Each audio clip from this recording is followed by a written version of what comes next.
Hello, hello, hello, hello, hello. And welcome once again to not a Prog Reborn, but to hopefully the last of my set review streams regarding this Marvel Spider-Man collaboration set with Magic the Gathering. We have so far been through all of the monocolored cards, white, blue, black, red, and green, and are working our way into the multicolor, the colorless, and the lands. We still have quite a number of cards to go through, so I'm going to try and keep this introduction a bit brief. If you want to know my credentials, you can go back to 2 streams, but I'm a long-time Magic player, been playing for nearly 25 years now. I guess nearly 30 years now. I forget how old I am. And recently got back into the game since around Bloomborough. Primarily play standard on best of 1 on Magic Arena, consistent mythic player, and these set reviews are going to be from that perspective, from a standard perspective. If you want Commander perspective, I have played Commander, and I'll bring it up whenever there's a card that I think is relevant to one of my decks. But if you want a full-on, where could this particular card go, there are plenty of better channels to go to for that type of analysis.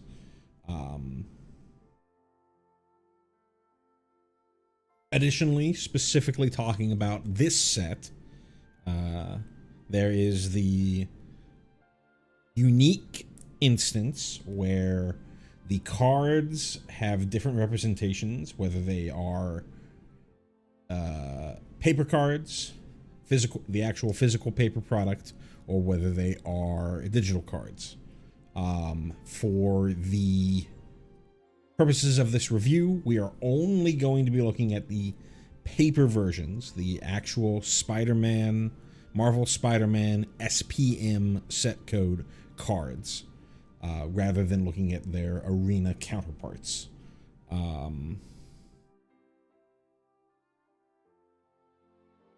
So, yeah, with all that through, let's just go ahead and get started with our first multicolored card. Let me turn the music down on my end a little bit. I think it's pretty low for y'all already. Aranya, Heart of the Spider. For 1, a red and a white. We have a legendary creature, Spider Human Hero. At rare, she is a 3/3 with whenever you attack, put a +1/+1 counter on target attacking creature. Whenever a modified creature you control deals combat damage to a player, exile the top card of your library. You may play that card this turn. There's a lot to like about this card. The stat line, not the greatest for three mana. It's at the same value proposition as like a Screaming Nemesis, and it's worse than something like warping a Nova Hellkite, but it's perfectly reasonable. 3 mana for a 3/3. But what's good is the trigger is just an attack trigger. Aranya doesn't have to be the one who attacks, so even on the turn that you play Aranya, if you curved, a 2-drop into Aranya and attack with the 2-drop, then you still get the ability to put that +1/+1 counter on the creature that attacked. So the dream is something like Emberheart Challenger, turn 2, turn 3 Aranya, attack, trigger, put the +1/+1 counter on the Emberheart Challenger, trigger Valiant, maybe get something off of it. Probably not going to get something on that turn because you had to play a land and you're out of mana, but subsequent turns being able to consistently trigger Valiant without having to have full-on mice synergy is interesting. Not being a legendary does take it down a peg, because you can't just have multiple of these on the battlefield and have multiple triggers of putting a +1/+1 counter on things. So that's a little annoying. However, she does have the good wording of this sort of enduring curiosity-esque effect where every modified creature you control that deals combat damage to a player lets you exile the top card of your library. And modified is a returning mechanic. It says it in the reminder text there, but if it is equipped, if there are any auras attached to it, or if there are any counters on it, which is primarily where you're going to be getting the modifications in a deck that Aranya is in, though you can certainly have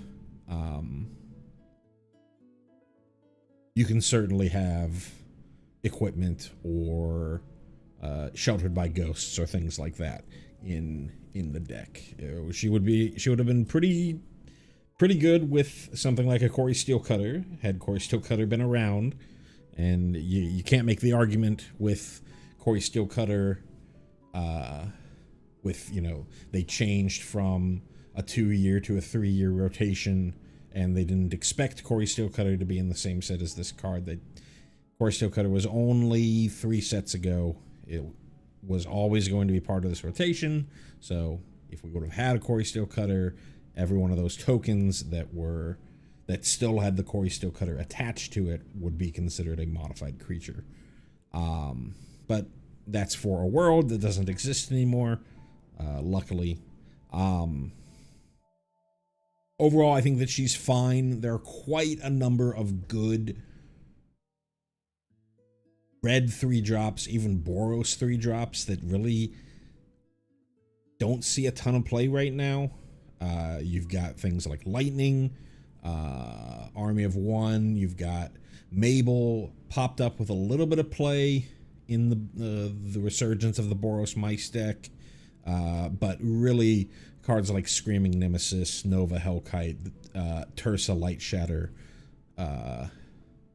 even for a while when Naya Yuna was around, Joshua, kind of all outshine Aranya. So maybe if you have a way to sort of guarantee getting a bunch of +1/+1 counters on all your creatures, she can be good, but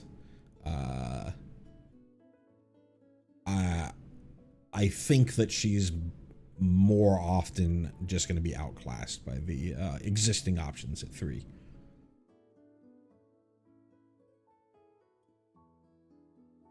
Next up is Bioorganic Carapace, and it took a little while to load, so let me double check that this is the next one. MTG, SPM. Yes, okay, cool. Bioorganic Carapace for 2 and a white. Sorry, 2 a white and a blue, so 4 total mana. We have an artifact equipment at rare. It says when this equipment enters, attach it to target creature you control. Always love to see that.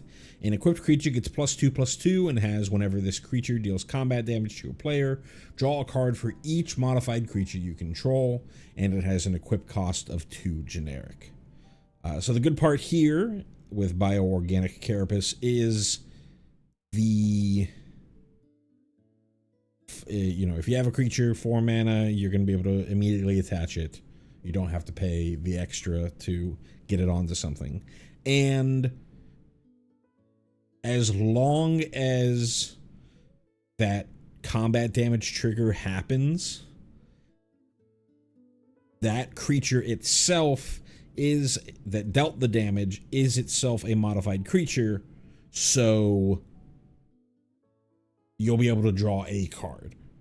Theoretically, they could have let you trigger it and then killed the thing, but that means that they took damage and they could have just killed it earlier.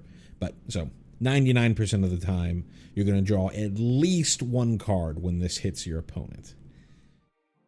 But ensure there's very similar to what we saw with the what we were talking about with Aranya. You know, if we can get something where you have a bunch of different a way to mass add +1/+1 counters to your creatures, like a Requisition Raid, something like that, then you'll be able to draw quite a number of cards. But 4 mana for what is ultimately do nothing, it doesn't give the creature that it attaches to trample or any sort of evasion, so they can just be chump blocked forever.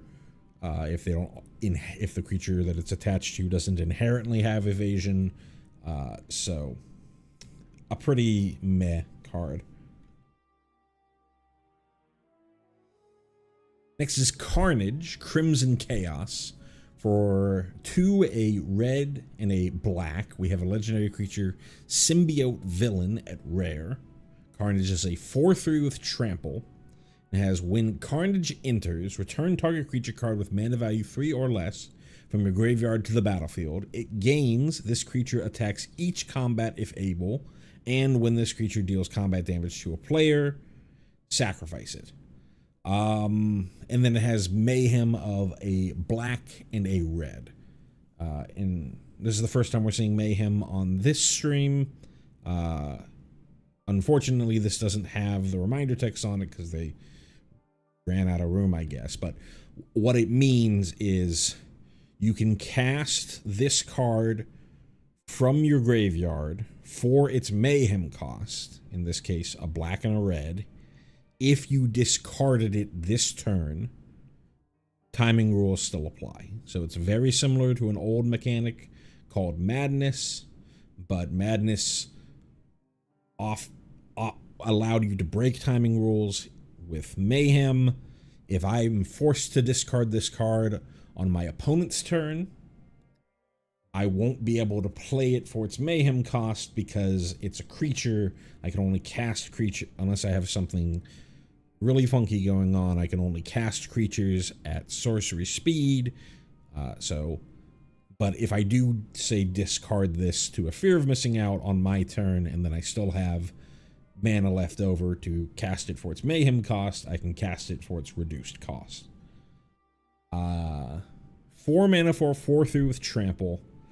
Not the greatest. 4 mana for a 4/3 with trample and reanimates a creature with mana value 3 or less. Okay.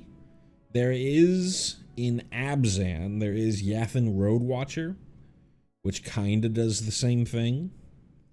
What this one does is the creature that you reanimate with Carnage is pretty temporary. It's going to be forced to get into the red zone, and once it actually connects, it's going to get sacrificed.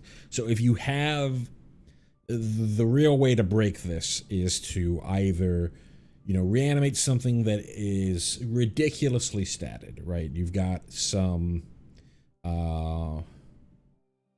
Rotting Carnosaur type creature, some like super low, like there's the 3 mana 7/2 from Aether Drift that has no other text on it. You reanimate something like that just so you can get in like a 7 bomb, or maybe you reanimate like a ball lightning, which is in standard right now, which already had the after it attacks, sacrifice it, or at the end of the turn that it comes into battlefield, sacrifice it. So it didn't really matter that much that you have to sacrifice it anyways. Or you want to reanimate something that has a good enters the battlefield trigger, or a good death trigger, or leaves the battlefield trigger. Something like a Tursa, something like a Fear of Missing Out, maybe some type of Flame Tongue Kavu style effect, in order to really take advantage of it.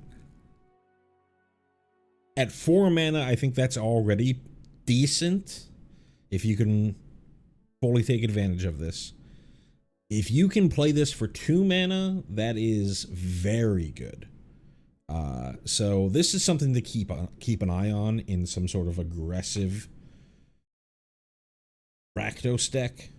It's going to have to be built. It's going to have to specifically be a Mayhem deck because you need to be able to put cards into the graveyard, and you want to be able to put aggressively statted cards into the graveyard. But this with something like people had tried Alesha for a while. This with Alesha is pretty darn good.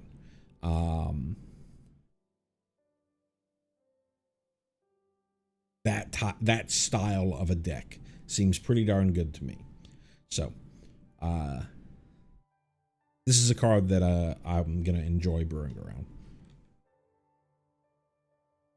Next up is Cheering Crowd for 1 and a Gruul, aka 1 in either. So you can either cast this for 1 and a red or 1 and a green. You have a creature, Human Citizen at rare. It is a 2/2 with, at the beginning of each player's first main phase, that player may put a +1/+1 counter on this creature.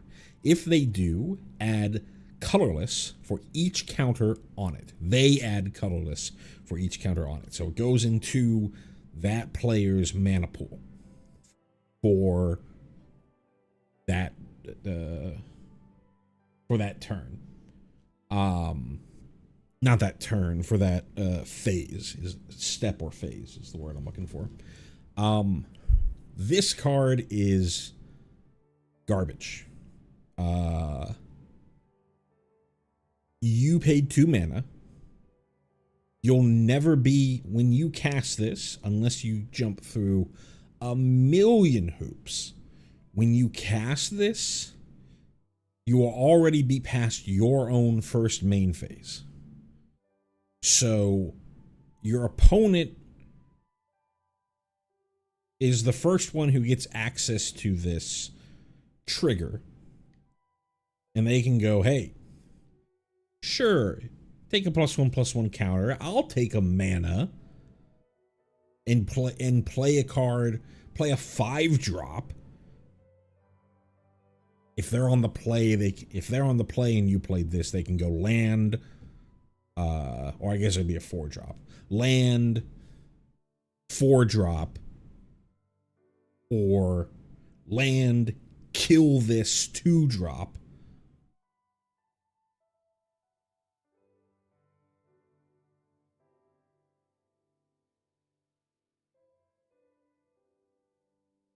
And then you spent mana to give your opponent an advantage. It's clearly meant for some kind of group hug strategy in Commander, but even in Commander, this card is awful. Because again, unless you jump through 1,000 hoops, you're never going to get access to this. When people say group hug, usually, unless you literally are there to lose, at which point, why are you playing? Unless you're just like, I'm gonna go have a beer and ruin the game for the rest of the table. It's how I feel about that type of a strategy. If I play, you would play Cheering Crowd, and then your opponent, the first person after you gets 1 colorless. The second person gets 2 colorless. The third person gets 3 colorless. And it's every person beyond you is incentivized to kill it with some of the mana that they just gained. So it's just an awful, awful card.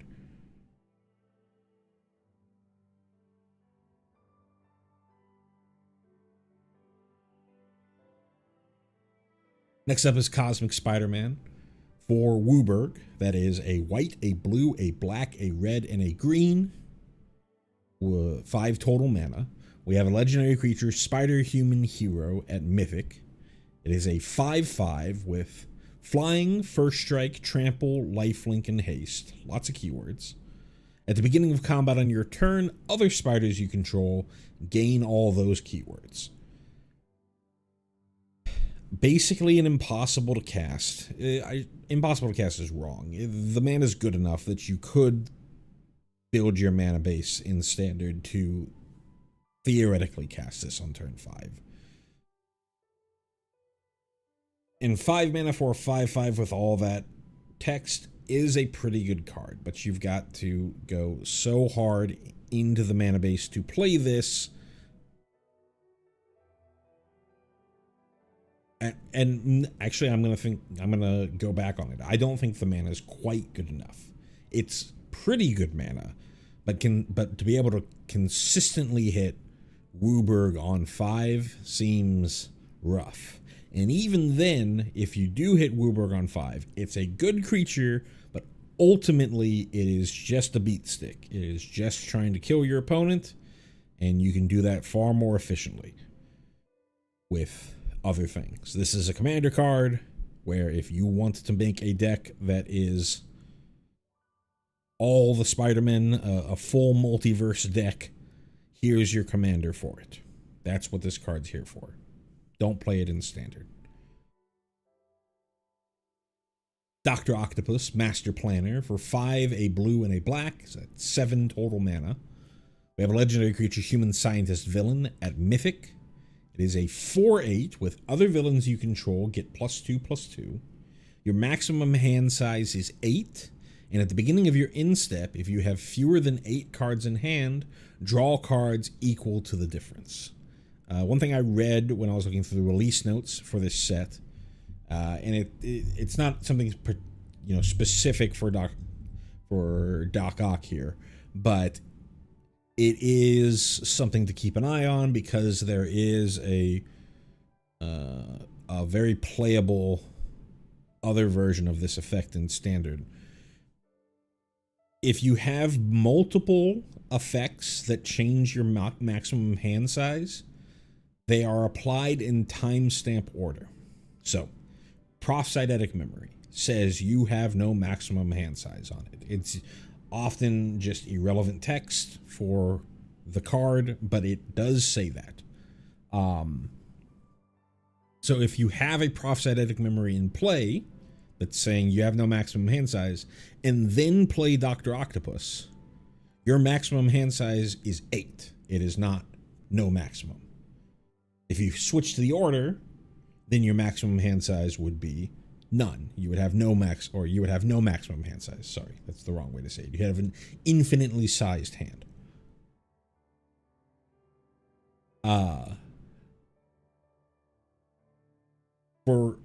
In Standard, it's very rarely going to be that big of a deal, but it is something to keep in mind, especially if you're going into Commander or other formats where maybe you're playing like a Reliquary Tower or something like that. The effect is very nice. At the beginning of your end step, if you have fewer than 8 cards in hand, draw cards equal to the difference. It's no Atraxa, Grand Unifier, because it's not an ETB. So your opponent has all the way to your end step to be able to decide whether to either find a way or decide that they want to kill this, so that you don't draw a ridiculous number of cards. I think ultimately there are better reanimation targets in Standard right now, but it's not the worst reanimation target, especially if you suspect that your opponent is very removal heavy or very trying to trade 1-for-1 with you.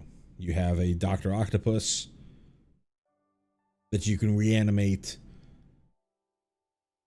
as you've been trading counter spells and trading removal, and then you Doc Ock, refill your hand, and try and bury them in card advantage. It's not going...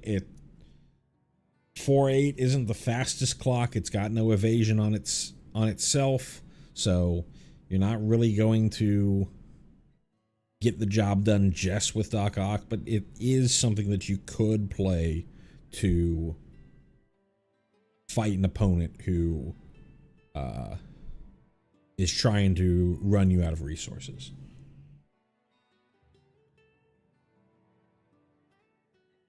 Next up is Gallant Citizen for Selesnya. That is for either green, white, or green-white. You have a creature, Human Citizen, at common. It is a 1/1 with when this creature enters, draw a card. We currently already have Helpful Hunter in standard right now.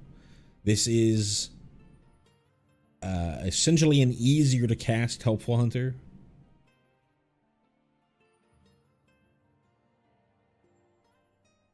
You might think that it looks like it's harder because it's got that Selesnya pips, but if you're in a Selesnya deck and you only have 2 green sources, you can still play Gallant Citizen and you wouldn't be able to play Helpful Hunter.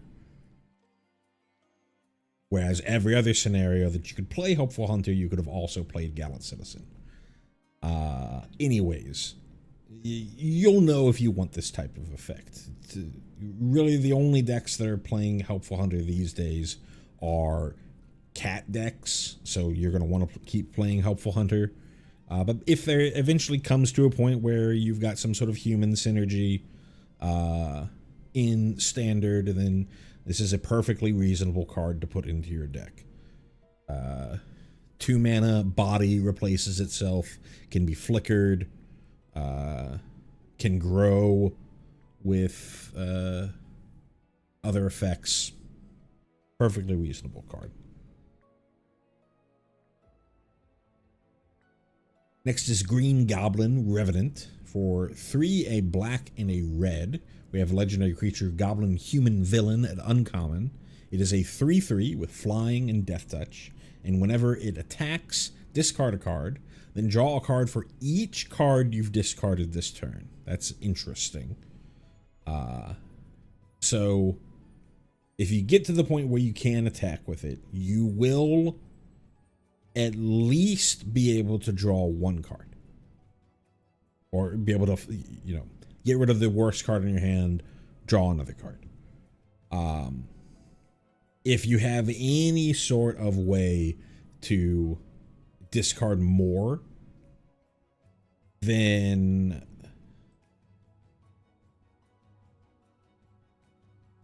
this can be a pretty powerful draw engine. It is 5 mana for 3/3 flying death touch, and I think that kind of kills it. Way too expensive for way too weak of a body, but there could be some play here if it was a little bit better statted. If it was like 5 mana for a 4/4, there could have been some play here. Next up is Jackal Genius Geneticist. For a green and a blue, we have a legendary creature, Human Scientist Villain, at rare. It is a 1/1 with trample. Interesting to have trample on a 1/1, but let's keep reading. Whenever you cast a creature spell with mana value equal to Jackal's power, copy that spell, except the copy isn't legendary, then put a +1/+1 counter on Jackal. Very interesting build around card.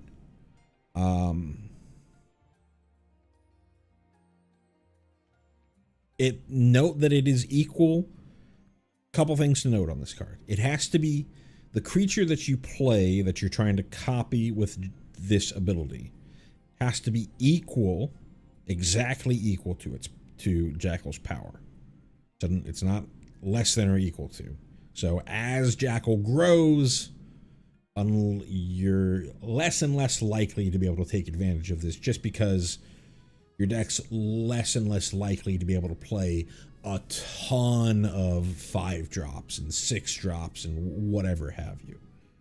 But it also is equal to his power, not necessarily like the number of +1/+1 counters on him or something like that.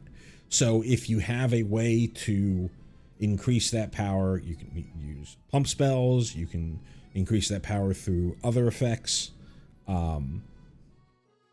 then you can take far more advantage of this card than just sort of having to curve 1-drop, 2-drop, 3-drop, etc.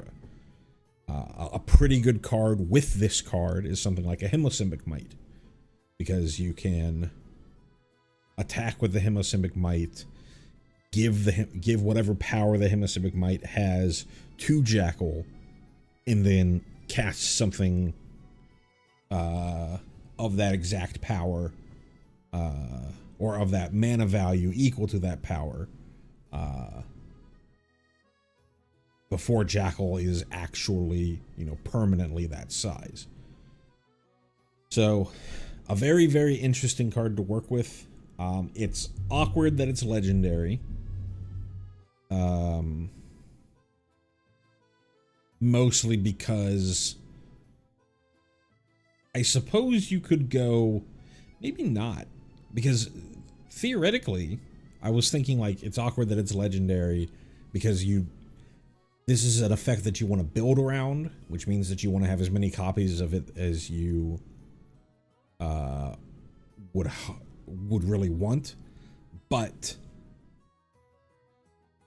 then you'd have to worry about legend rule. But if you go,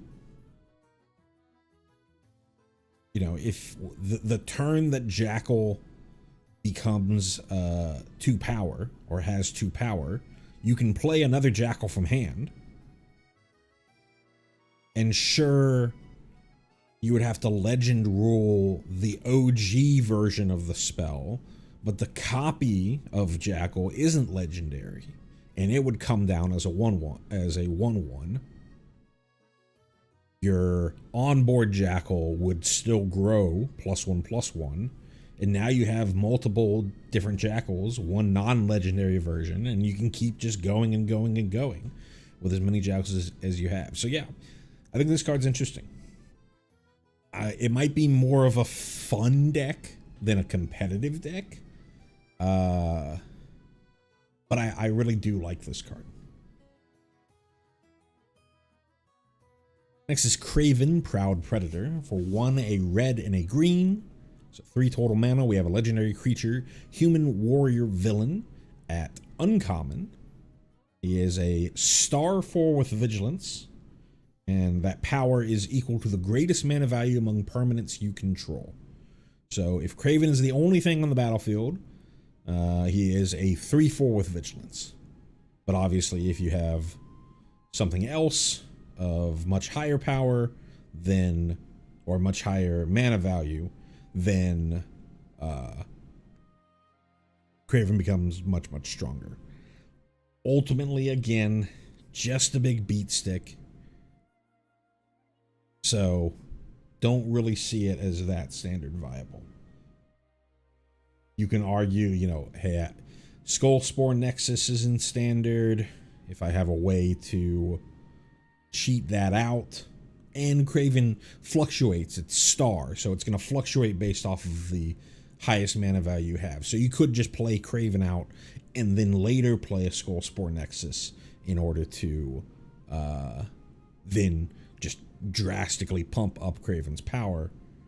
But it is just a vigilance beater, ultimately. So our next Craven, Craven the Hunter. For 1, a black and a green, we have a legendary creature, human warrior villain at rare.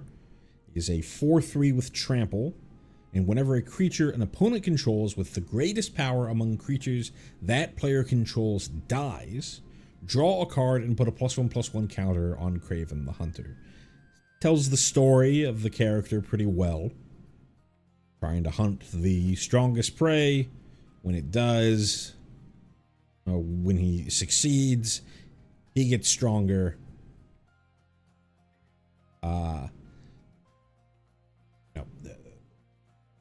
4 years ago, I would have been in love with this card in, various Gold Garbage decks.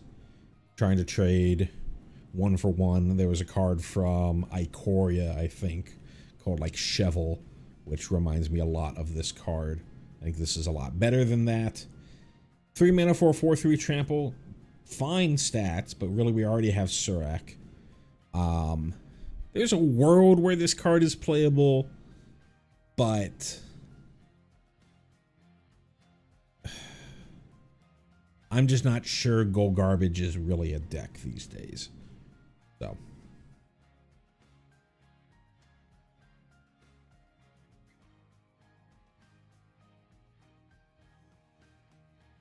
Yeah. Just keep it in mind. If you really want to play, if you're really annoyed on ladder and want to be like, I'm tired of these people curving out. I want to play a deck that's just all removal.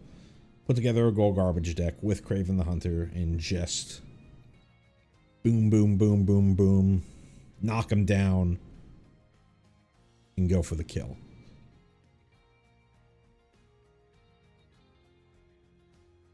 Next up is Mary Jane Watson for 1 and a Selesnya. That is for either 1 and a green or 1 and a white. We have a legendary creature, Human Performer, at rare. She is a 2/2 with whenever a spider you control enters, draw a card. This ability triggers only once each turn. If there is a spider deck in Standard, this is perfectly fine. If there is not, then this is not going to see any play. That's the basic full evaluation here.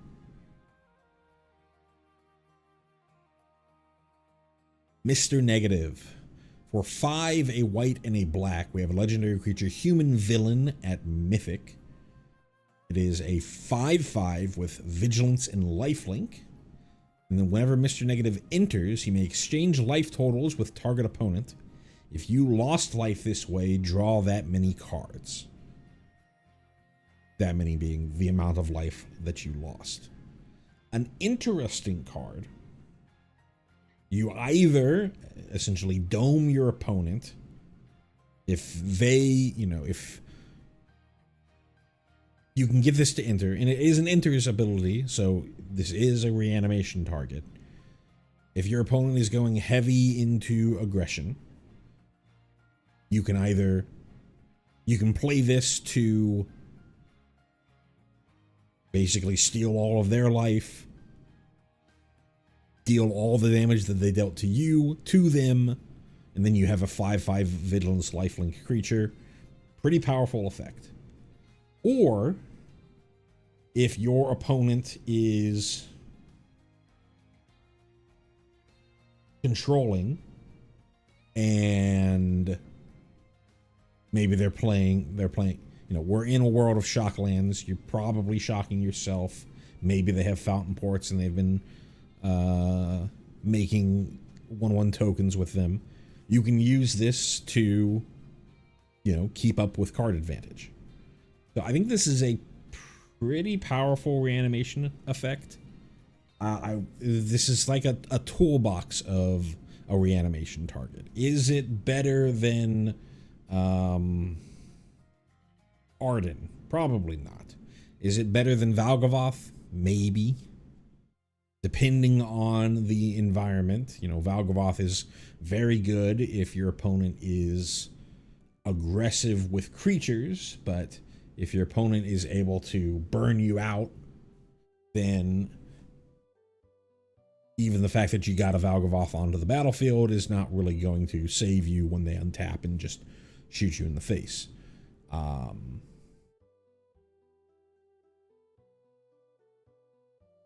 So I wouldn't skip on this one. It's a very interesting effect and pretty good against an aggressive strategy.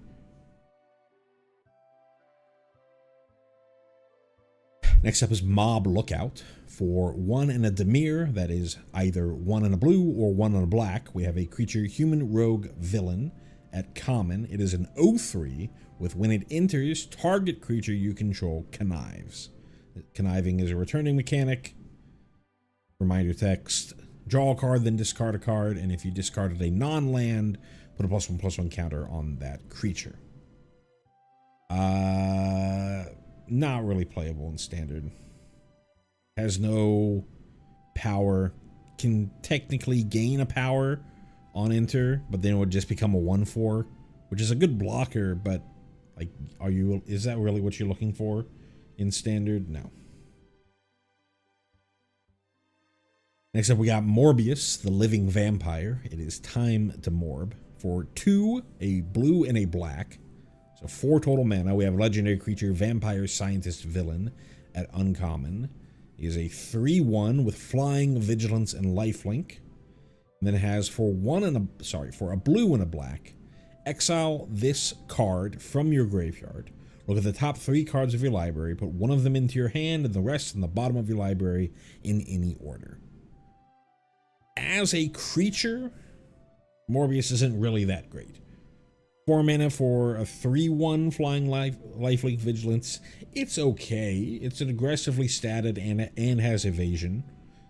So it's not like the worst card in the world.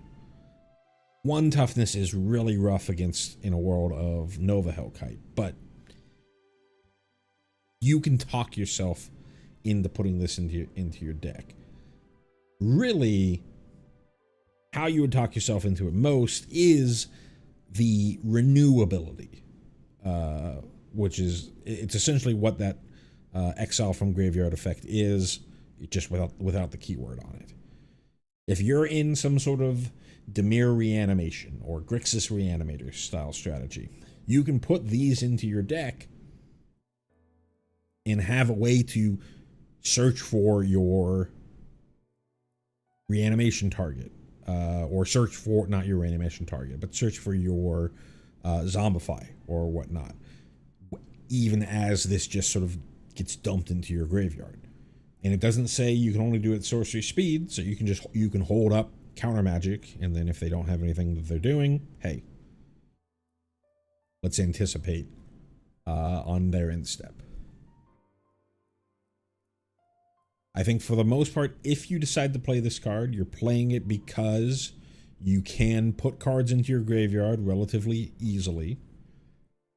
And having it's whenever this flips into your graveyard, it's essentially drawing another card. And then, worst case, you can just play this and it, protects you decently against some kind of aggressive strategy.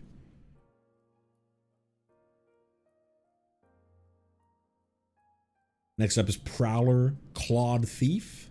For 1, a blue and a black, we have a legendary creature, human rogue villain at uncommon. It's a 2/3 with menace, and whenever another villain you control enters, it connives. This is an AI card.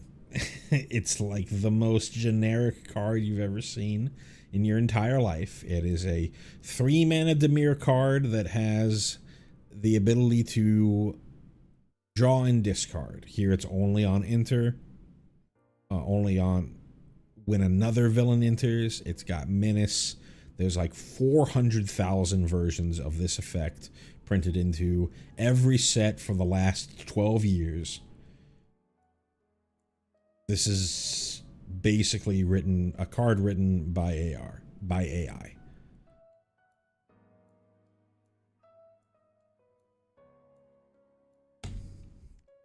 Pumpkin Bombardment. For a Rakdos, that is for either a single black or a single red mana, we have a sorcery at common that says, as an additional cost to cast this spell, either discard a card or pay an additional 2 generic, and Pumpkin Bombardment deals 3 damage to target creature. I think this is a pretty good card. We don't have that good of removal, 1 mana removal in standard right now. We lost cut down. Red has some amount of, red's got your shock level removal, but not a ton that does 3 damage for 1 mana. There is Caustic Exhale, but you have to specifically be in a dragon deck. Outside of that, for black, you've got things like Stab and Tragic Trajectory. which is either -2/-2 or -10/-10 if you're able to jump through the hoops to trigger Void. This being a way to deal 3 damage to a creature for 1 mana. It is sorcery speed, so you have to keep that in mind. But still, 3 damage for potentially 1 mana and discarding a card is decent. It's not a card that you can put into literally every deck, because you do have to realize I had to discard a card for this. I'm going down the Pumpkin Bombardment and the card that I discarded.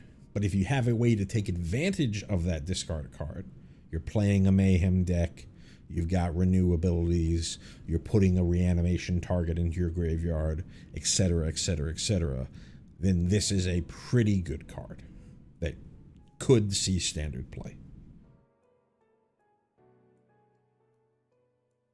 Rhino, Barreling Brute, is our next card up. It is for 3 red, green. That is 7 total mana. We have a legendary creature, Human Villain, at uncommon. It is a 6/7 with Vigilance, Trample, and Haste. And whenever it attacks, if you cast a spell with mana value 4 or greater this turn, draw a card. Kind of interesting.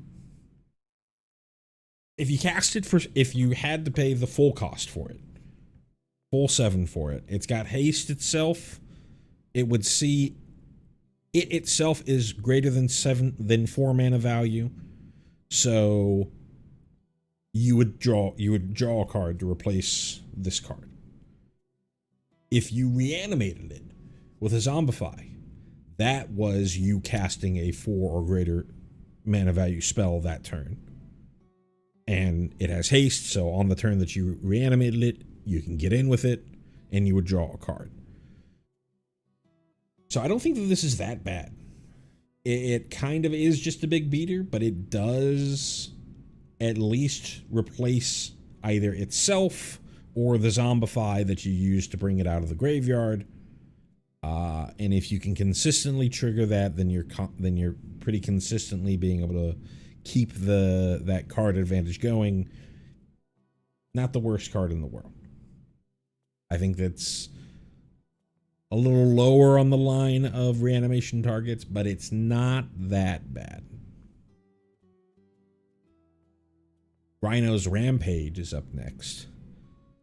For a Gruul that is either a single red or a single green, we have a sorcery at uncommon that says target creature you control gets +1/+0 until end of turn. It fights target creature an opponent controls. When excess damage is dealt to the creature an opponent controls this way, destroy up to 1 target non-creature artifact with mana value 3 or less. This is another card that is written by AI where the prompt was, oh my god, we printed Corey Steelcutter and it is taking over standard. But maybe we don't want to ban it? Can standard hold out long enough for a insane answer to Corey Steelcutter?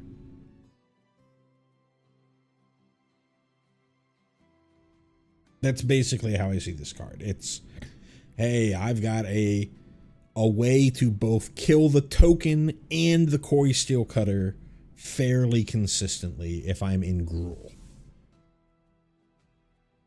It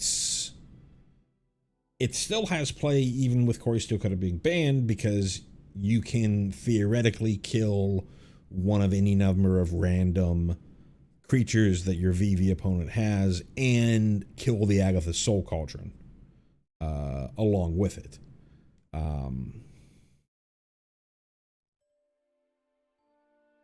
Theoretically, you could kill a Pinnacle Starcage with this. Trying to think of, you could kill Simulacrum Synthesizer, but really, I feel like this card was like, oh god, we need to think of an answer for Corey Steelcutter, and this is the this is about the time that it would that between Tarkir Dragonstorm and when this set comes out, when they're like, oh my god, change something in the file. So it's a good card. I think you could put it into a sideboard of any number of aggressive green strategies and do okay with it. Don't really think it's main deckable. I was going to say unless VV Cauldron is 60% of the format, but it kind of is. So maybe it's main deckable, but you know, I could see a Tifa deck, a Landfall deck, a Zaz's Chocobo style deck, putting this into their main.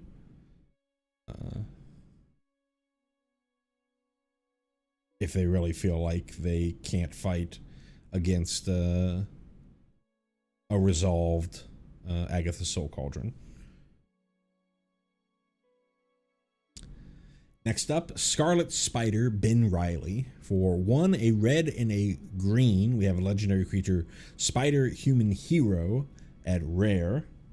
He is a 4/3 with web slinging for red and a green. This is the first time we're seeing web slinging this stream. So what web slinging is, you may cast this spell for its web slinging cost, in this case, red and a green, if you also return a tapped creature you control to its owner's hand.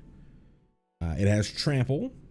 It says if Scarlet Spider was cast using web slinging, he enters with X +1/+1 mana counter, or sorry, +1/+1 counters on him, where X is the mana value of the returned creature. The obvious dream is in some sort of Gruul aggro deck. You go turn 1 Llanowar Elf, turn 2 land, you know, some way to generate red mana. Tap the Llanowar Elf, tap the red mana generating land. Web sling out Ben Riley. Then you have a 2 mana 5/4 trample, and you can still replay your Llanowar Elf. That is an insane start. It's obviously Magical Christmas Land, Disneyland, however you want to describe it, but that is a very, very good start. In something like Pioneer, where you have access to 8 Llanowar Elves, it's not even that much of a Magical Christmas Land. You can fairly consistently hit that Llanowar Elf on turn 1 and then be able to get this card out as a 5/4 trampler on turn 2.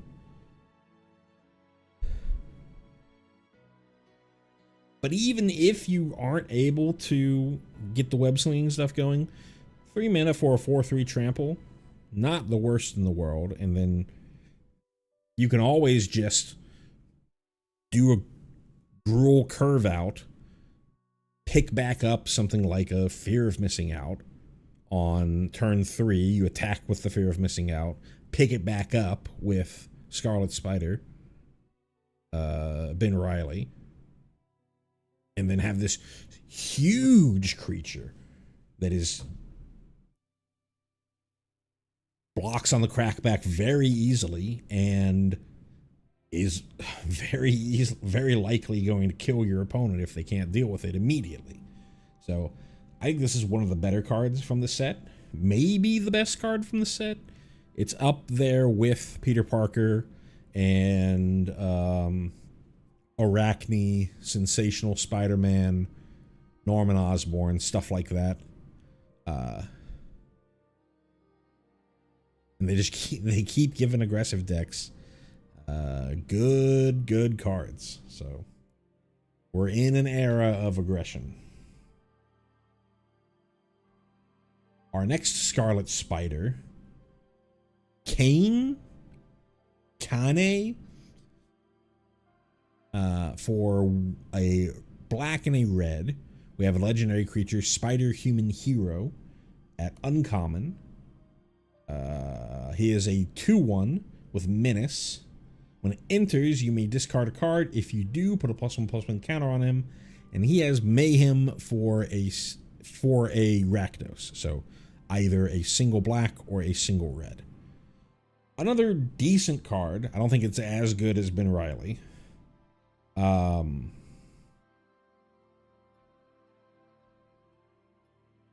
If you can get it out for its mayhem cost, a 1 mana 3/2 with menace, pretty powerful. Even at 2 mana, a 3/2 with menace is decent, and potentially, you know, if you're using the discard for other mayhem shenanigans, then you've got stuff going on there. You know, you have this in hand, and you go turn 2, Pumpkin Bombardment, Scarlet Spider. That's pretty good. So, not a super flashy card, but I think it's playable. Next up is Shriek Troublemaker for 2 in a Rakdos. That is either 2 in a black or 2 in a red. We have a legendary creature legendary creature mutant villain at uncommon. It is a 2/3 with, at the beginning of your first main phase, you may discard a card. When you do, target creature can't block this turn. And then whenever a creature an opponent controls dies, Shriek deals 1 damage to that player. Very weird card.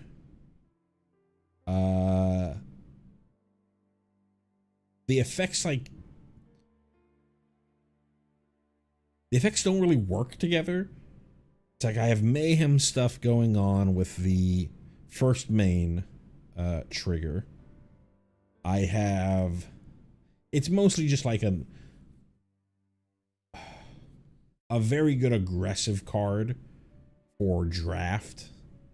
You know, I have ways to trigger mayhem off of it. I have ways to make it so that my opponent's big blocker can't block this turn. And if I'm, for the things that, if they're having to start chump blocking, I'm still getting through 1 damage through it. Or if I'm using removal, I'm also dealing 1 damage to their to them. But I don't think that it's particularly standard playable. Next up is Silk Web Weaver. For 2, a green and a white, we have a legendary creature, Spider Human Hero. At rare, she is a 3/5 with web slinging for 1, a green and a white. So for 1 less, you can web sling this. And she says, whenever you cast a creature spell, create a 1/1 green and white human citizen creature token. And then for 3, a green and a white, creatures you control get +2/+2 and gain vigilance until end of turn. It's fine.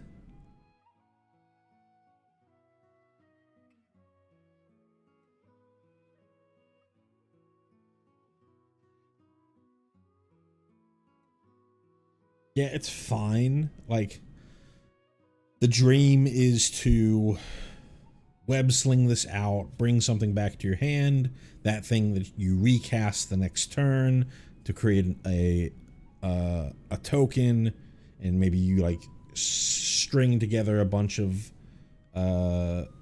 cards and create a wide board, and then activate her in order to alpha strike. Ultimately, though, I think that she's kind of just worse than Cosmogrand Zenith. 1 more mana to just normally cast her. Kind of builds a board, is an army in a can, similar to Cosmogrand Zenith.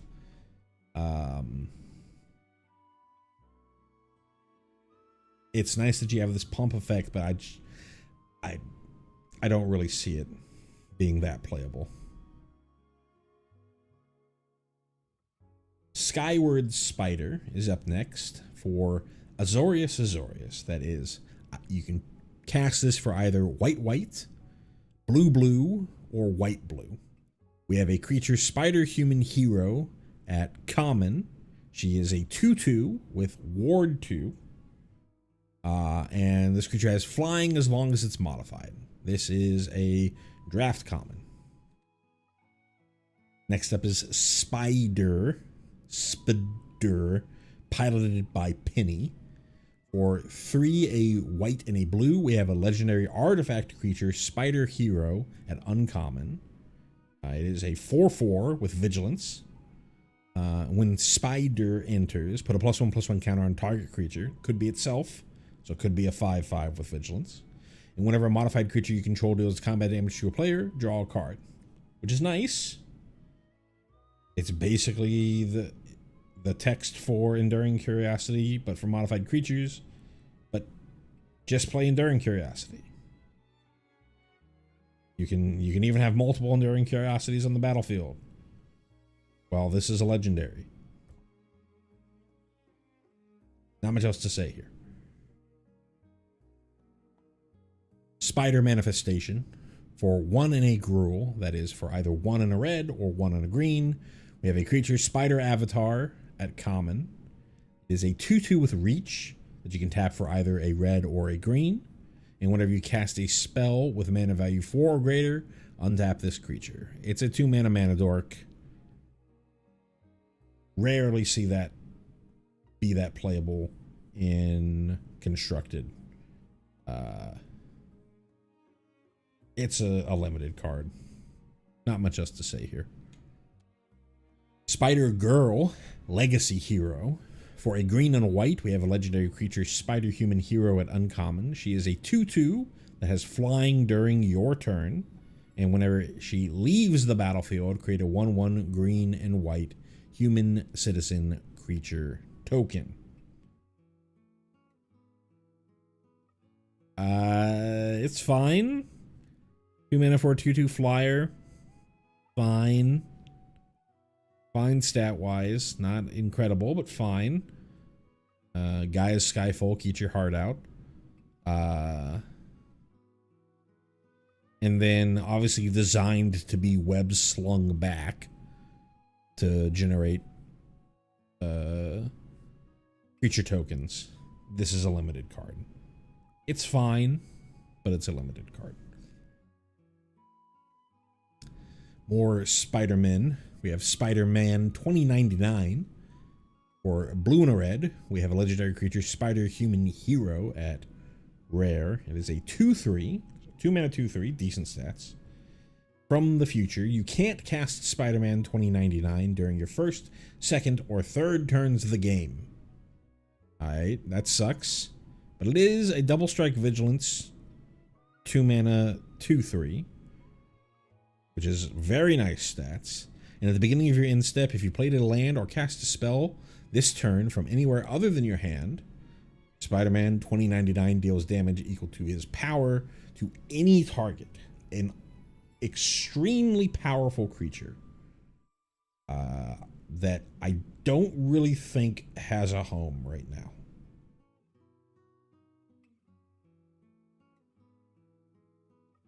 But a very, very, very powerful creature. Just being a 2 mana 2/3 double strike vigilance, the biggest issue is obviously that you have to wait till turn 4 to be able to get this on the board.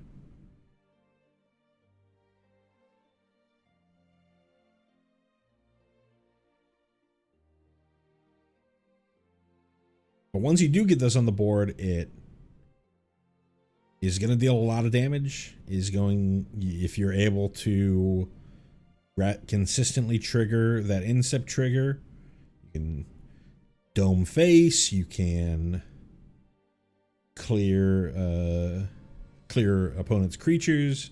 It's equal to his power, so if you've been able to pump him up for any reason, does even more. A very powerful card. It's just you gotta wait until turn 4 before he gets out. I guess not technically. If you somehow were able to bring him onto the battlefield without casting him on an earlier turn, then sure, but that's pretty difficult.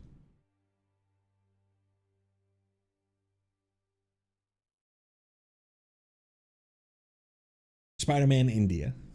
For 3, a green and a white, we have a legendary creature, Spider Human Hero, at uncommon. It's a 4/4 with web slinging of 1, a green, and a white. And then whenever you cast a creature spell, put a +1/+1 counter on target creature you control. It gains flying until end of turn. 5 mana for this effect, way too expensive.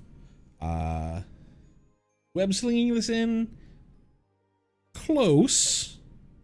You're guaranteed to have a creature that you can cast because you web slung. I shouldn't say guaranteed. If you bring back a token, then you don't have something. But 99% of the time, you can. You're going to have something that you can cast because of the web sling. And it doesn't say another, so you could put those counters on Spider-Man India to get it to jump over and start hitting face. Maybe it's a little bit better than I'm thinking, but you can only ever have one in play. I think it's just okay. It's the worst card in your deck if you can't web sling it. That's probably the biggest problem here. Next up, Spider-Woman Stunning Savior for 1 and an Azorius. That is for either 1 and a white or 1 and a blue. We have a legendary creature, Spider-Human Hero, at rare. She is a 2/2 flyer with artifacts and creatures your opponents control enter tapped. Pretty powerful card. Unfortunately a legendary. But really good in an aggressive mirror. Maybe you play this in, we've talked about the theoretical Azorius Flash deck over the course of looking at these spoilers. Play this in a deck like that, sort of do tempo stuff. Your opponent's creatures are going to be entering in tapped, so you don't have to worry about them blocking the way for you getting your attacks in. If they're trying to haste things out, they have to deal with Spider-Woman before they can try hasting that stuff out. And then the artifact stuff, that's mostly for older formats where you have cheap mana rocks, Mox Opals, Moxin,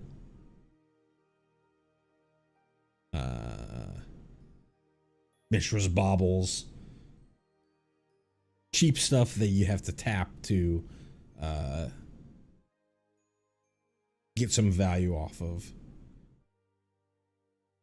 For the most part, in standard, you really just care about her as an authority of the consoles that doesn't gain you life and hits for 2 in the air. Perfectly reasonable card. I can see this see play in a number of decks. Next up is The Spot, Living Portal. For 3, a white and a black, we have a legendary creature, Human Scientist Villain, at rare. It is a 4/4 with, when the spot enters, exile up to 1 target non-land permanent and up to 1 target non-land permanent card from a graveyard. When the spot dies, put him on the bottom of his owner's library. If you do, return the exiled cards to their owner's hands. Very interesting. A very interesting card. So, it doesn't say exile up to 1 target permanent an opponent controls, or you control, or from the graveyard. It doesn't say anything about which graveyard it can come from. So you can use the spot as just sort of, removal, kind of a banishing light effect, a fiend hunter style effect. But you can also use it to sort of re-trigger, and you can also use it to eat, a VV from your opponent's graveyard, or eat some reanimation target from your opponent's graveyard. But you can also use it as sort of value. You exile a card,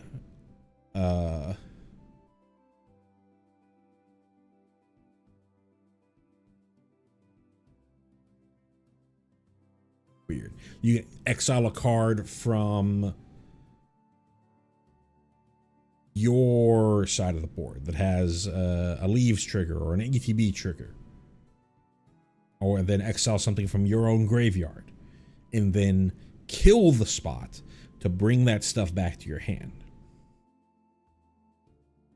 Specifically, the interesting part for the graveyard is bringing that from the graveyard back into your hand. If you've got something with an ETB trigger, it goes to your hand, it doesn't go to into play. Other interesting thing to note is it's specifically a dies trigger.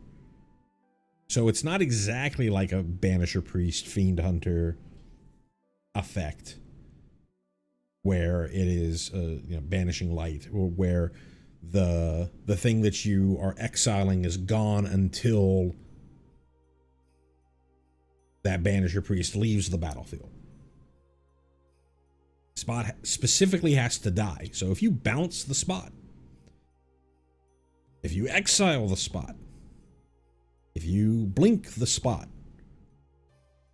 then the cards that you exiled with the spot are just gone.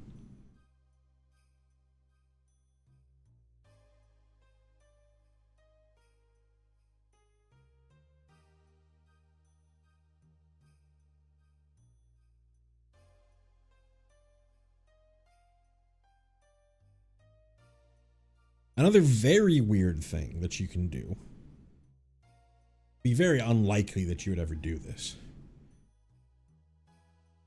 but in a pinch, you could go, because it never says it can't target himself, could go, if your opponent has a reanimation target in their graveyard, you could go, all right, play the spot. I'm going to exile the spot and your reanimation target. And then the spot goes away and the non-land permanent is exiled.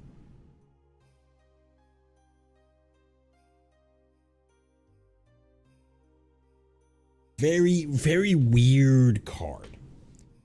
Because it's a dies trigger, not a leaves trigger. There's a lot of shenanigans that you can do. Mostly with blinking. 5 mana is way too expensive, I think, for standard play. But this is a fun card to think about.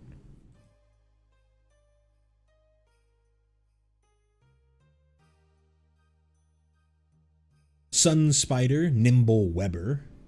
For 3 and an Azorius, that is 3 and a white or 3 and a blue. We have a legendary creature, Spider Human Hero, at uncommon. It is a 3/2 with flying during your turn, and when it enters, search your library for an aura or equipment card, reveal it, put it into your hand, then shuffle. Cloud already exists, does that ETB effect, except for the aura part. I think Cloud only hits equipment. But still, 4 mana for this effect, a little too much. Maybe in like Commander, you're just looking for another Idyllic Tutor. Here you go. But that's about it. Superior Spider-Man. For 2, a blue and a black, we have a legendary creature, Spider Human Hero, at rare. It is a 4/4 with, you may have Superior Spider-Man enter as a copy of any creature in a graveyard, except his name is Superior Spider-Man, and he's a 4/4 Spider Human Hero in addition to his other types. When you do, exile that card.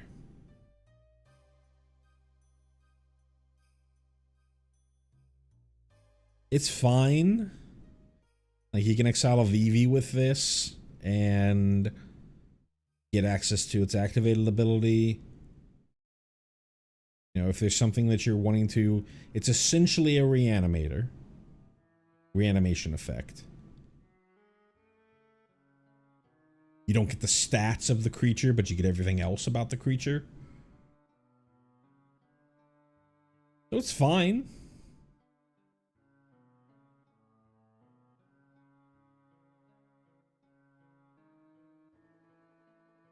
It's basically Zombify another 4-mana Zombify. And there's not much else to say about it. In every scenario that you would want to play Zombify, you could think about playing Superior Spider-Man.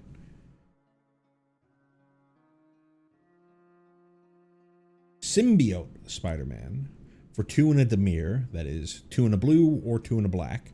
We have a legendary creature, Symbiote Spider Hero at rare. It's a 2/4 with whenever this creature deals combat damage to a player, look at that many cards from the top of your library, put one of them into your hand and the rest into your graveyard. So just as it is, that would be look at the top 2, one into the hand, other into the graveyard. But then also, it has a renew ability for 2 and a Dimir, so 2 and a blue or 2 and a black, and exile this card from your graveyard. Put a +1/+1 counter on target creature you control. It gains this card's other abilities, activate only as a sorcery. So that's very interesting. Being able to put that onto anything else. If it can crack in, you're essentially if it hits your opponent, you essentially draw a card. And if they deal with it, you can put this on something better and even just upgrade something else.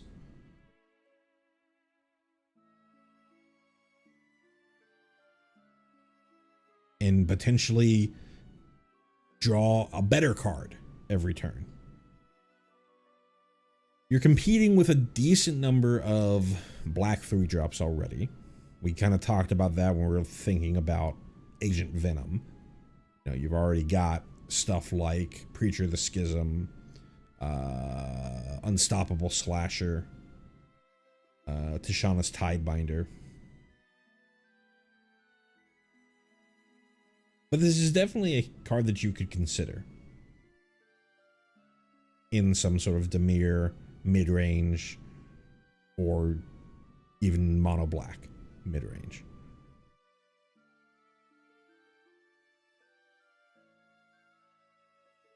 Ultimate Green Goblin is up next. We've got for 1 a Rakdos, that is for either 1 black, 1 red, or 1 black. We have a legendary creature, Goblin Villain, at rare. Is a 5/4 with, at the beginning of your upkeep, discard a card, then create a treasure token. It has Mayhem for 2 and a Rakdos, for 2 and a black or 2 and a red. So you're not really gaining anything from Mayhem other than making it slightly easier to cast. You're still having to pay 3. But you do have a 5 mana, or you do have a 3 mana 5/4 that gains value. You are discarding a card, but even if you get Hellbent, aka even if you get to the point where you have no cards in hand, it's at upkeep, not at first main, so you'll still have access to the card that you drew that turn. And it's not if you discard a card, create a treasure token, like the way that Shadow of the Goblin is written. You're going to create a treasure token regardless of whether you actually discarded a card or not. So if you get to the point where you're hellbent, it is only value from that point on. Obviously, it's also a consistent discard outlet. So if you're in some sort of Mayhem deck, this is a great way to make sure that you're able to cast those cards for cheaper with their Mayhem cost. I think this is a great card. If there is some sort of Mayhem deck that's floating around, you've got plenty of options. This is the set where it's going to come from, so you've got plenty of options. And this is a pretty good, aggressively statted creature.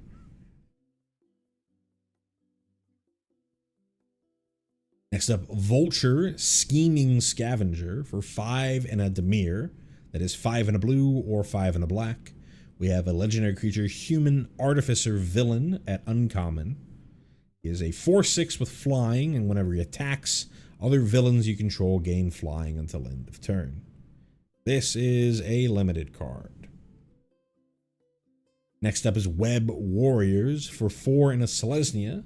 That's 4 in a green or 4 in a white. We have a creature spider hero at uncommon. A 4/3 with when this creature enters. Put a +1/+1 counter on each other creature you control. Here's a way to make sure that you have many creatures with many modified creatures, but it still is 5 mana for this effect. It is a limited card. Next up is Wraith, Vicious Vigilante. For 1 a white and a blue, we have a legendary creature, Human Detective Hero at uncommon. She is a 1/1 with double strike and can't be blocked. I think we have... I don't even remember the name of the card now. It's...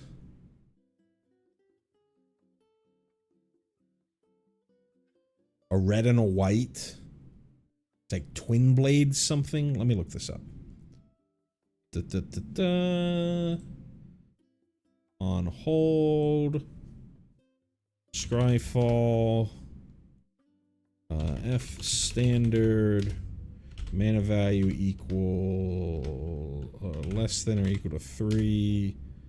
Color is Boros. T creature. O double strike. Swiftblade Vindicator is its name, which is for a red and a white. It's a 1/1 double strike vigilance trample human soldier. And there's also Giat from the Final Fantasy set, which is red and a white for a 1/1 double strike. Here you gotta pay a whole extra mana so you gain unblockable. No, sorry. And that's all the multicolored cards. Of the multicolored cards, Ultimate Green Goblin. Let me pull up the gallery real quick. I started to forget what we have here. Carnage, I think, is pretty good. Ultimate Green Goblin's pretty good. Jackal, I think, is a fun build around. Craven the Hunter, I think, could be playable. Mr. Negative is an interesting reanimation target. I think the best card is Scarlet Spider Ben Riley of the multicolor. And then maybe... oh no, I think it's Scarlet Spider Ben Riley, and then there's a handful of others that you could argue for being decent out of the multicolored cards. On to our colorless. First up is Bagel and Schmear. For a single generic, we have an artifact food at common. It has you for a white mana, tap it and sacrifice it. You can put a +1/+1 counter on up to 1 target creature and draw a card, but you can only do this at sorcery speed. Or you can eat this like a food, except it's a little bit better. 2 generic, tap, sacrifice, you gain 3 and draw a card. So you've got 2 different ways to crack this to draw a card. The first way is put a counter on something. The second way is to just gain life. It's an egg, it's a nut, whatever you want to call it. If you want this type of effect, here you go. Doc Ox Tentacles. For a single generic, we have an artifact equipment at rare. It has an equip cost of 5 generic, which is very expensive. But it says whenever a creature you control with a mana value 5 or greater enters, you may attach this equipment to it. And what does this equipment do? It just gives +4/+4. It's nice that this is something that you can play early, and then if you have big idiots that you can play later, or maybe have affinity stuff that you can that has mana value higher than 5 or greater than or equal to 5. That this then just suddenly gloms onto. There is some affinity stuff. There's like Valkyrie from the Final Fantasy set. There's another card that I can't remember the name of from Aether Drift. But I don't think that there's enough there.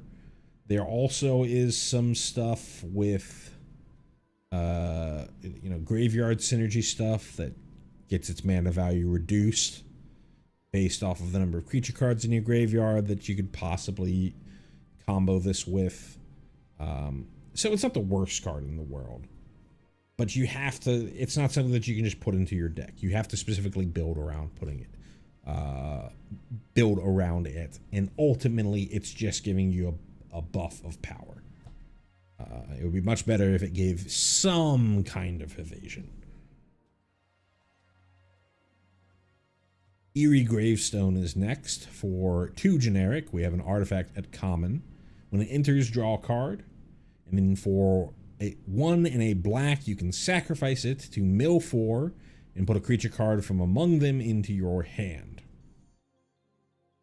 Not much to say about this. There's a lot of different versions of this type of effect that are a lot cheaper. There's the green artifact, the green enchantment from Aether Drift. There's Overlord of the Baelmerk to do a lot of what this already does.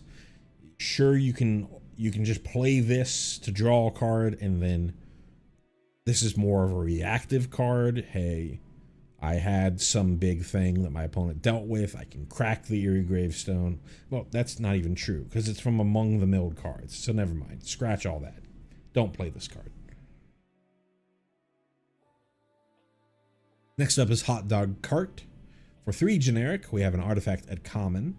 It says when this artifact enters, create a food token. And then you can also tap it for 1 mana of any color. This is a manalith. Generally not playable in Standard. Interdimensional Web Watch. For 4 generic, we have an artifact at rare. When it enters, exile the top 2 cards of your library. Until the end of your next turn, you may play those cards. And you can add 2 mana of any combination of colors, but you can only spend this mana to cast spells from exile. Note that includes adventure cards, warp, technically plot, but plot is already free, or any other versions of this type of impulse draw from it. Standard already has Hedron Archive and Ring of the Lucy, which are more there for casting, like an Ugin, but this isn't a terrible card. It's not legendary, so you can play many of them. It essentially draws you 2. So you play this alongside a bunch of other ways to impulse draw. I could see this in some kind of like big red, big Boros, non-blue control deck. So yeah, keep an eye on this card. Next up is Iron Spider Stark Upgrade. For 3 generic, we have a legendary artifact creature, Spider Hero, at rare. It is a 2/3 with vigilance. And you can tap it to put a +1/+1 counter on each artifact, creature, and or vehicle you control. Or you can pay 2 generic, remove 2 +1/+1 counters from among artifacts you control to draw a card. This is Steel Overseer. With a few different effects. I don't remember everything about Steel Overseer, so let me look that up. Steel Overseer. Yeah, Steel Overseer is only 2 mana to tap and put a +1/+1 counter on each artifact creature you control. This 1 more mana for a better body. It puts counters on vehicles, and you can cash in those counters to draw a card. Some number of those counters to draw a card. I think ultimately Steel Overseer is still just better. One, it's not legendary. Two, it's 1 mana cheaper. If you're a commander, if you're playing a commander deck, you can put Steel Overseer into your command zone. That's basically where I see that somebody would want to play something like this. Living Brain, a mechanical marvel. For 4 generic, we have a legendary artifact creature, robot villain at uncommon. It's a 3/3 with at the beginning of combat on your turn, target non-equipment artifact you control becomes an artifact creature with base power and toughness 3/3 until end of turn and untap it. There are quite a number of, animate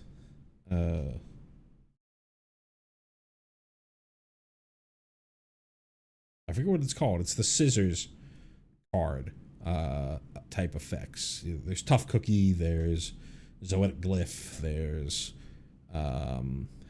the spacecraft from Edge of Eternity, and there's Tezzeret. Tezzeret's Ultimate does a lot of the same things as Living Brain. All those are cheaper, better effects. Don't really see a reason to play this.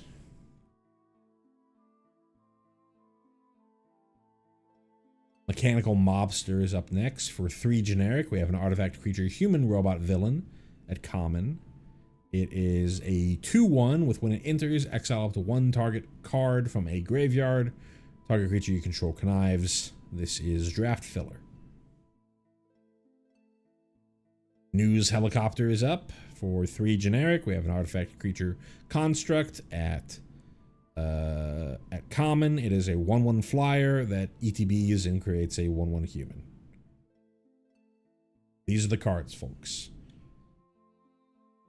Passenger Ferry is up next. For 3 generic, we have an artifact vehicle at common. It is a 4/3 with crew 2. Whenever this vehicle attacks, you may pay you can pay a blue. When you do, another target attacking creature can't be blocked this turn. Decent stats, but has no evasion. Crew cost is not terrible. It's fine. I don't really see a reason to play this over any number of other vehicles in current standard. Peter Parker's Camera is up next. For a single generic, we have an artifact at rare. It enters with 3 film counters on it, and you can pay 2 generic, tap it, and remove a film counter from the artifact. To copy target activated or triggered ability you control, you may choose new targets for the copy.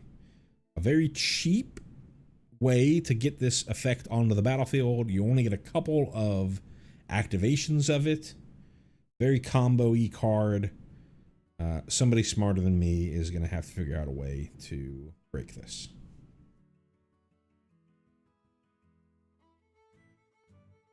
Rocket-powered Goblin Glider is up next. For 3 generic, we have an artifact equipment at rare. It has an equip cost of 2, and when this equipment enters, if it was cast from your graveyard, attach it to target creature you control. An equipped creature gets +2/+0 and gains flying and haste. A very weird card. Oh, it also has Mayhem for 2 generic, which is typically how you're going to get if it was cast from your graveyard. A very, very weird card, because sure, you can give something +2/+0 and flying, but to give it haste as well?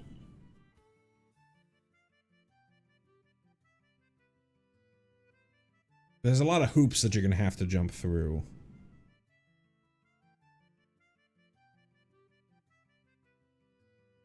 Like, you're almost certainly going to need to be at, 4 mana to get any sort of reasonable way to have a creature that's not already on the battlefield, so it would benefit from getting haste. And a way to get this into your graveyard that exact same turn so that you can mayhem it and equip it to something. Once it's on the field, only an equip cost of 2. Relatively cheap, but it's still 2. You know, late in the game, maybe you can start equipping this to your more and more expensive threats to still be able to swing in later. I think it's fine, but it's not amazing.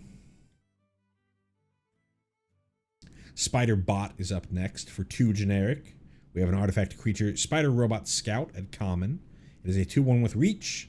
When it enters, put a basic, search the library for a basic land, reveal it, shuffle, put it on top. Type of card we've seen a million times. Usually it's at 3 mana and puts the land into your hand. Here it's 2 mana and puts it on top of your deck. It's a limited card. Spider Mobile for 3 generic. We have an artifact vehicle at uncommon. It is a 3/3 trampler with crew 2, and whenever it attacks or blocks, it gets +1/+1 until end of turn for each spider you control.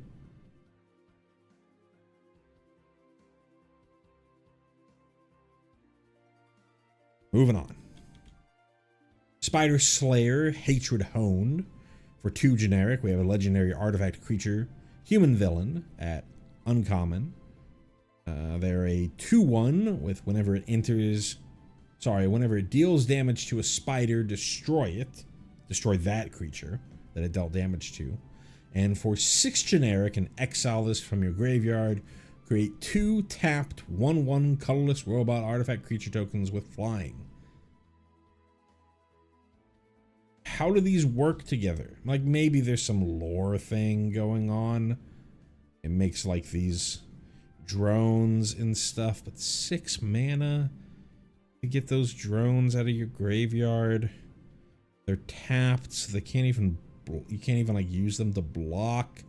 What is going on? And then it's a 2/1, so it's just death touch for spiders. What are we? But it doesn't have reach, so any of the spiders that fly, any of the Spider-Men that fly just get over it. What are you doing? Spider Suit for single generic. We have an artifact equipment at uncommon. It has an equip cost of 3. An equipped creature gets +2/+2 and it's a spider hero in addition to its other types. It's the most boring way that you can fit. It's the most boring, straightforward version of this effect. Like, what does a spider suit do? It turns you into a Spider-Man. Steel Wrecking Ball for 5 generic. We have an artifact at common. When this artifact enters, it deals 5 damage to target creature. You can also pay 1 new red to discard this card and destroy target artifact. This is your really bad common removal, common colorless removal. If you're desperate for removal for your deck, you can grab this in your limited deck. You're not going to play it. You're not going to like playing it. Subway Train for 2 generic. We have an artifact vehicle at common. It's a 3/1. Crew 2. When it enters, you may pay 1 green. Sorry, a green. If you do, search your library for a basic land, put it into your hand, and then shuffle. Just. In standard, just play Lumbering World Wagon. No reason to play this.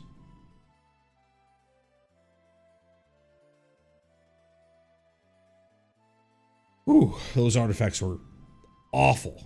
Awful, awful, awful. The only one that was of any interest was the interdimensional web watch. Everything else was just ugh. Next up, Daily Bugle. So our lands. Daily Bugle Building. It's an uncommon land that you can tap for colorless, or you can pay 1 to filter it into a mana of any color. You can also pay 1 and tap it to have target legendary creature gain menace until end of turn. You can only do it at sorcery speed. Menace is generally You're not going to do it, ever want to do it at instant speed, so it's not that big of a deal. This is your limited mana fixing land. Not much else. Multiversal Passage. We have a rare land that says, as this land enters, choose a basic land type. Then you may pay 2 life. If you don't, it enters tapped. And this land is the chosen type. It is essentially a shock land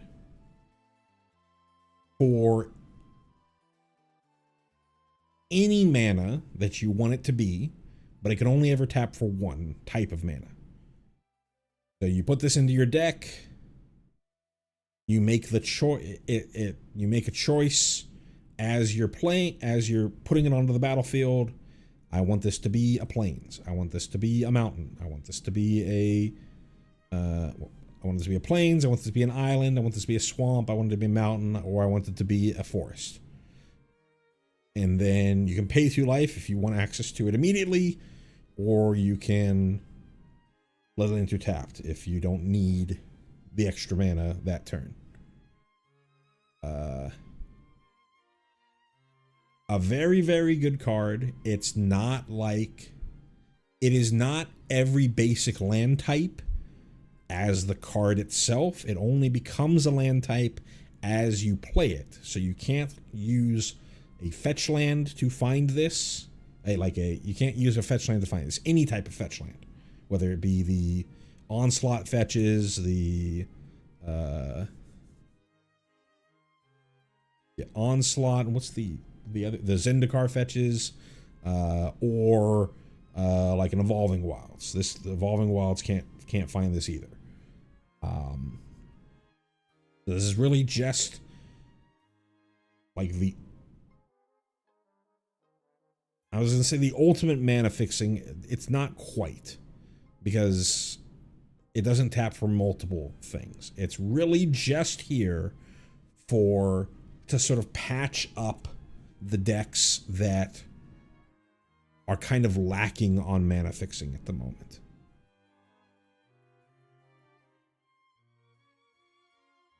If I'm playing a deck that's in Selesnya, which currently doesn't have Temple Garden in standard right now, and typically that would mean that I would need to play majority of one color and only splash into the other. So like a bunch of 1-drops would need to be, my 1-drops would almost exclusively have to be either white or green. And then as I got into 2 and 3 drops, maybe I can splash whatever color wasn't my 1-drops. But I can't really have an even mix of white and green 1-drops. This helps alleviate that. It doesn't make it, it doesn't completely fix it.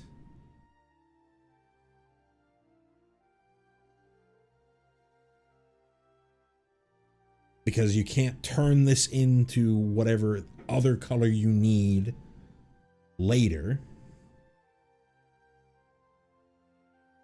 But it helps.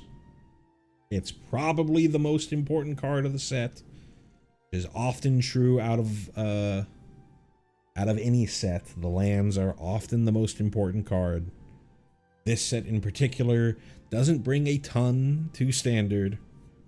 So I think this is the huge reason to even open this set, if you're trying to do standard stuff. Especially if you want to try and work with the sort of have-nots of colors right now. Your Selesnyas, your Azoriuses, stuff like that.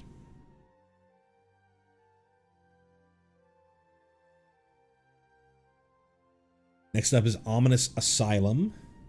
You got a common land that enters tapped.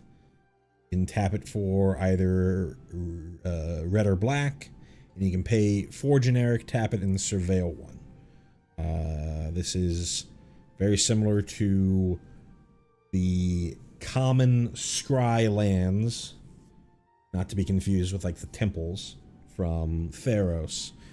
These cards were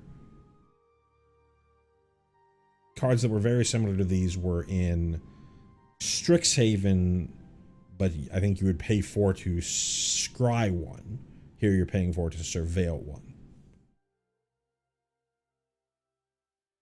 Now we have a very weird card. And this is really where this is probably one of the most emblematic cards to show that this is not really wasn't meant to be a standard set. Because we have Oscorp Industries, a rare land that enters tapped and taps for either blue, black, or red, so any of the Grixis colors, which are the colors associated with villains in this set. It has the villain mechanic of Mayhem, which is really interesting. Having Mayhem on a land means that you can dump this to your discard outlet and still use it to play your land for that turn. But you do have to lose 2 life if you do it like that. Or if for any other reason you're able to get it out of your graveyard, like Ice Still Explorer, something like that. But why I say that this is like emblematic of the weirdness of this set is there are only 2 lands in the set that are tri-lands. It is 1 for the villains and 1 for the heroes. And if you're making a standard legal set, having just 2 tricolors is just like, okay, I've just superpowered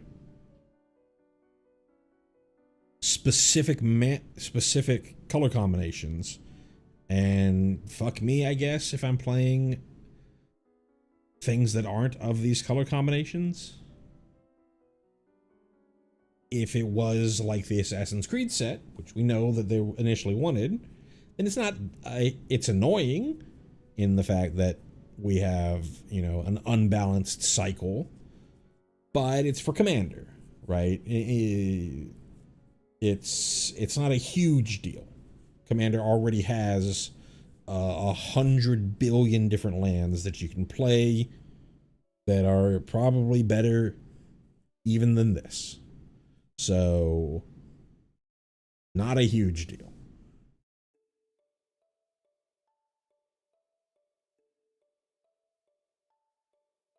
But in Standard, this is a pretty good land, and it only helps Grixis. And then I think the other one is for Bant, which we'll see in a moment. Just really, it's a perfectly fine card. It's a good card, especially if you have discard outlets. But it's an awkward card and emblematic of the ridiculousness of this set. Next up, Savage Mansion. This is the Gruul version of the Surveil land that we saw. The common Surveil land that we saw. Sinister Hideout, Dimir version. Suburban Sanctuary, Selesnya version. University Campus, Azorius version. Urban Retreat, here is the Bant version of the Tri-land. This one has essentially web slinging on the land. So it's a rare land, enters tapped, taps for either green, white, or blue. So Bant. You can also pay 2 generic and return a tapped creature you control to its owner's hand to put this card from your hand onto the battlefield. So essentially, you can rampant growth with this at the cost of a creature having to return to your hand from the battlefield, which, if you have ETB effects with that creature, that's just upside. You don't do this at sorcery speed, which is important. It sucks, but like,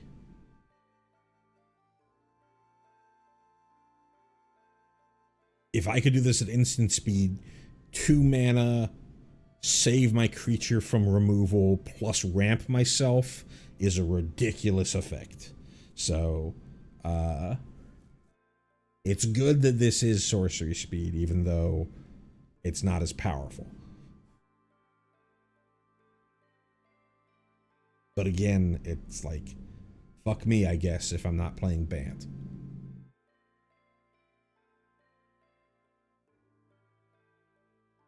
Then I believe this is our very last card. Let me double check. Yep, this is the very last card.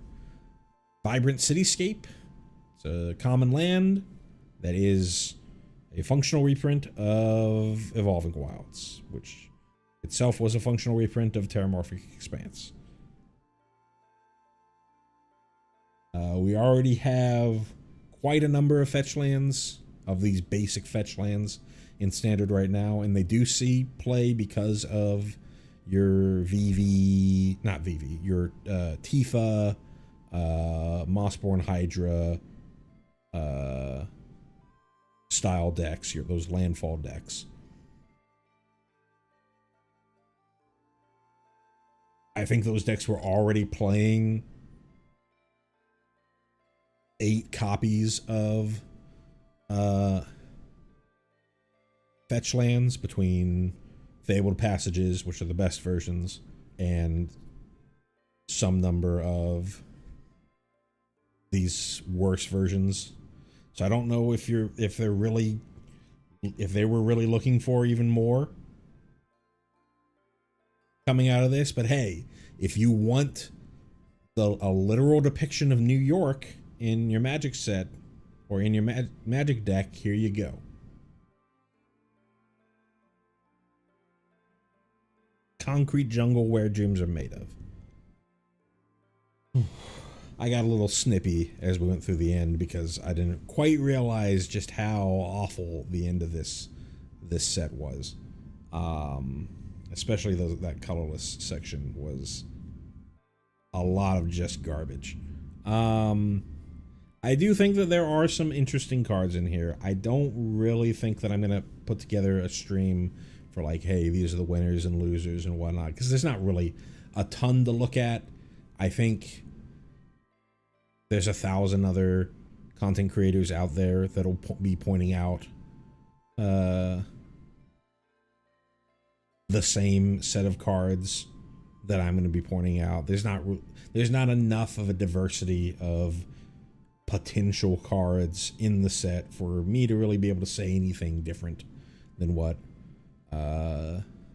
other folks would be able to say about the good and the bad of this set.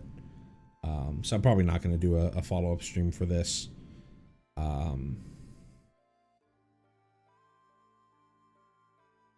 Overall thoughts on the set. It's rough, man.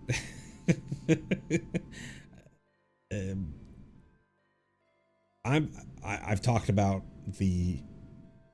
that I'm not a Universes Beyond hater. I really enjoyed the Final Fantasy set, and even something like this, where I'm not that interested in Marvel IP. If the cards were interesting, then I'm interested.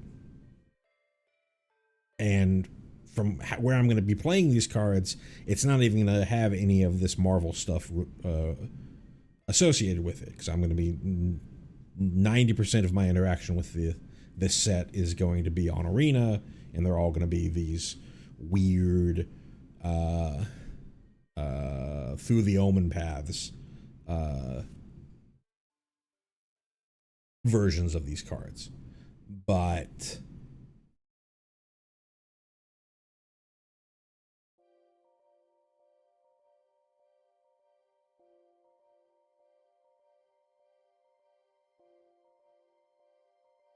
the set, you can really tell, especially as we got through those colorless cards, how much of the commons were just like, I don't know, man, just throw something against the wall. We're we're not gonna do this as a we're not gonna do this as a Assassin's Creed style set, you know, as its own supplemental product. We're gonna put it in the standard,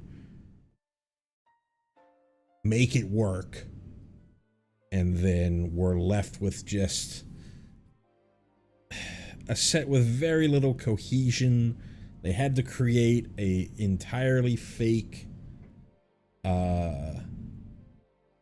draft format because of how weird the set is.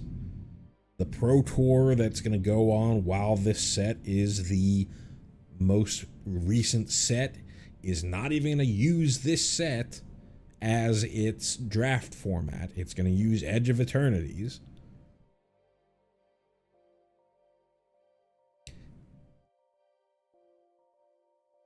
It just feels so discombobulated, and then you put that on top of all the issues with the IP and all the other stuff that they've revealed about it. They tried to put lipstick on a pig, and it's still a pig. It's still a spider ham.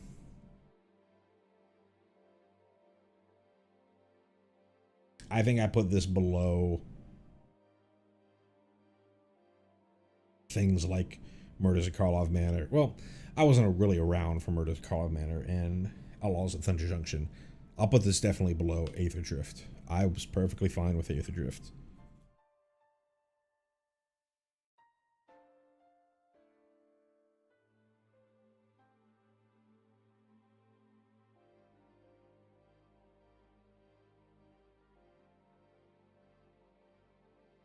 Anyways, that's gonna do it for my stream here today.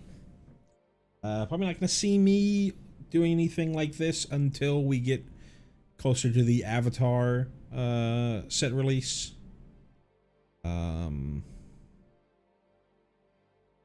My understanding is the Avatar set is much more thought out and planned, and was planned on being a standard set all the way from its inception. So